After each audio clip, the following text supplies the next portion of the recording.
আমরা দেখি মেয়েদেরকে আল্লাহ রাব্বুল আলামিন কোরআনে কারীমে যে হিস্সা দিয়েছেন প্রত্যেকটা সম্পদে, মেয়েরা যখন কন্যা হয় তখন কখনো কখনো বাবার সম্পদের অর্ধেক পায়, আবার বাবা যদি হেবা করেন, দান করে দেন, তাহলে পুরোটাই পেতে পারে। আর যদি দুইয়ের অধিক কন্যা থাকে কোনো বাবার এবং অন্য কেউ আর ভাই না থাকে, তাহলে সেক্ষেত্রে তারা বাবার সম্পদের 2/3 তারা শুধুমাত্র ওয়ারিস হিসাবে পায়। এছাড়া বাবা জীবদ্দশায় তাদেরকে উপহার উপঢৌকন হিসাবে আরো চাইলে দিতে পারে। আর যদি নারী মা হন, তাহলে সেক্ষেত্রে কখনো মৃত ব্যক্তির টোটাল সম্পদের 1/3 1/3 অথবা 6/1 পেতে পারে। এটা নির্ভর করে যে সন্তানের মা হিসেবে সম্পদ পাচ্ছেন সেই সন্তানের ঘরে সন্তান আছে কিনা। সন্তান থাকলে তখন 6/1, আর কোনো সন্তান না থাকলে, নিজের ছেলের ঘরের বা মেয়ের ঘরে কোনো সন্তান না থাকলে সেই ছেলে বা মেয়ের সম্পদ থেকে 1/3 পর্যন্ত পেতে পারে। তাহলে কন্যা হিসাবে পাচ্ছেন, মা হিসাবে পাচ্ছেন। এবার আসা যাক স্ত্রী হিসেবে স্বামীর সম্পদে। যদি স্বামীর কোনো সন্তান না থাকে তাহলে 4/1 টোটাল সম্পদের, আর যদি সন্তান থাকে তাহলে 8/1 স্ত্রী হিসাবে পাচ্ছেন। ঠিক একইভাবে বোন হিসাবেও ভাইয়ের সম্পদে একটা নির্দিষ্ট হিস্সা পাওয়ার সুযোগ এবং আপনার অপশন কিন্তু রয়েছে। তাহলে নারীরা আপনি দেখবেন স্ত্রী হিসাবে সম্পদ পান, মা হিসাবে সম্পদ পান, মেয়ে হিসাবে সম্পদ পান, বোন হিসাবে সম্পদ পান, সর্বাবস্থায় সম্পদ পাচ্ছেন। একবারে 100% থেকে নিয়ে কখনো 50%, কখনো 1/3, কখনো 2/3, কখনো 6/1, কখনো 4/1, কখনো 8/1, সর্বাবস্থায় পাচ্ছে। সব দিক থেকে সম্পদ পাবেই পাবে, এটা নিশ্চিত। আবার বিয়ের সময় স্বামীর কাছ থেকে মোহরও পাবে। তাহলে পাওয়ার ক্ষেত্রে সব দিক থেকে পাইল। ব্যয়ের ক্ষেত্রে কত % দায় আছে মেয়েদের? কোনো দায় আছে? আপনি ছেলে মানুষ, এতক্ষণ মেয়েদের পক্ষে বললাম, আসলে আপনাদের পক্ষে একটু বলি। ছেলে মানুষ বিয়ে করতে গেছেন, মোহর আপনারা দিতে হবে, স্ত্রী দিবে না, স্ত্রী নিবে শুধু। এরপর বিয়ের পর প্রথম শ্বশুরবাড়ি যাচ্ছেন, স্ত্রীকে সাথে নিয়ে প্রথমবার বেড়াতে যাচ্ছেন, মিষ্টির টাকা কে দিবে? স্বামী। শরিয়ার নির্দেশ, এটা বাধ্য, বাউন্ড, স্বামী দিবে, স্ত্রী না। আবার শ্বশুরবাড়ি থেকে নিজের বাড়িতে ব্যাক করছেন, তখন ফলমূল মিষ্টি যাই কিনেন, এটা বিলও কে দিবে? স্বামী দিবে।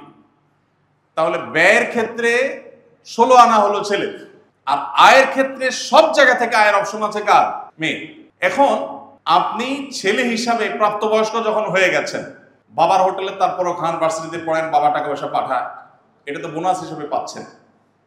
কোনো বাবা যদি বলেন যে দেখো বাবা, তুমি প্রাপ্তবয়স্ক হয়ে গেছো, শরিয়ার দৃষ্টিকোণ থেকে বালেগ হয়ে গেছো, এখন আল্লাহ আমাকে বাধ্য করে নাই তোমার ভরণ পোষণ দেওয়া, অতএব তোমার চরকায় তুমি তেল দাও, এটা যদি কোনো বাবা বলতে চান তাহলে বলতে পারেন, সেই রাইট তার আছে।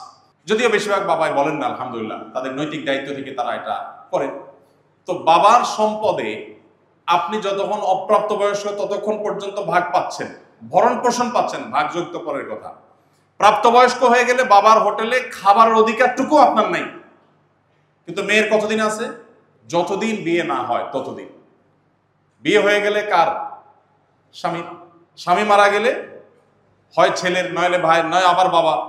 কোনো না কোনো ভাবে কোনো না কোনো পুরুষের উপরে তার দায়িত্ব শরীয়ত বর্তাইছে যে হ্যাঁ, কেউ না কেউ নিতে হবে। তাহলে ছেলে নিজের চরকায় তেল দিতে হচ্ছে প্রাপ্তবয়স্ক হওয়া থেকে নিয়ে। এরপরে এই বেচারা বিয়ের পরে স্ত্রীর দায়িত্ব, ছেলে মেয়ের দায়িত্ব, মা বাবার দায়িত্ব, সব দিক থেকে দায়িত্ব তার। কিন্তু সে বাবার সম্পদে যদি 2 টাকা পায়, আর মেয়েকে যদি সব জায়গা থেকে খরচের ব্যাপারে দায় মুক্তি দেওয়া হয়, এমনকি তার অন্যের খরচ তো দূরের কথা, নিজের চরকার তেলটাও তার দেওয়া না লাগে, অর্থাৎ নিজের ভরণ পোষণটাও নিজে যদি জোগাড় করা না লাগে, এরপর তার যদি 1 টাকা দেওয়া হয়, তার প্রতি কি অবিচার করা হয়েছে না সুবিচার করা হয়েছে? শুধু সুবিচার। নারী হিসাবে তারে বরং অতিরিক্ত দেওয়া হয়েছে। কিন্তু আপনি আমাদের দেশে প্রায় শুনবেন যে এক শ্রেণী মানুষ এটা নিয়ে খুব জোরে সোরে কথা বলে যে নারীকে বাবা মার সম্পদে সমান অধিকার দিতে হবে। ইসলাম সমান অধিকারের কথা বলে না, সরি, ইসলাম ন্যায্য অধিকারের কথা বলে। ইসলাম কখনো সমান অধিকার মেয়েদেরকে দিতে বলে না, ইসলাম বলে ন্যায্য অধিকার দাও। ন্যায্য অধিকার দিতেই কখনো সমান দিতে হয়, কখনো বেশি দিতে হয়, কখনো কম দিতে হয়। আপনার 2টা ছেলে আছে, একটা বয়স 10 আর একটা বয়স 20। সমান অধিকার যদি দিতে যান তাহলে জামা কেনার সময় দুইজনের জন্য একই সাইজের জামা কেনা লাগবে। আর যদি ন্যায্য অধিকার দিতে চান তাহলে যার জন্য যেটা অ্যাপ্রোপ্রিয়েট হবে তার জন্য সেই সাইজের জামা কিনবেন। ইসলাম ন্যায্য অধিকার দিতে বলে, সমান অধিকারের কথা বলে না। সমান অধিকার শুনতে অনেক চমকপ্রদ শোনা যায়, কিন্তু এটা বাস্তবতা সস্তা, অন্তঃসার শূন্য, বাস্তবতা বিবর্জিত। আপনার দুটি ছেলে আছে, একটার গায়ে জ্বর এসেছে 102, আরেকটার গায়ে এখনো জ্বর নাই।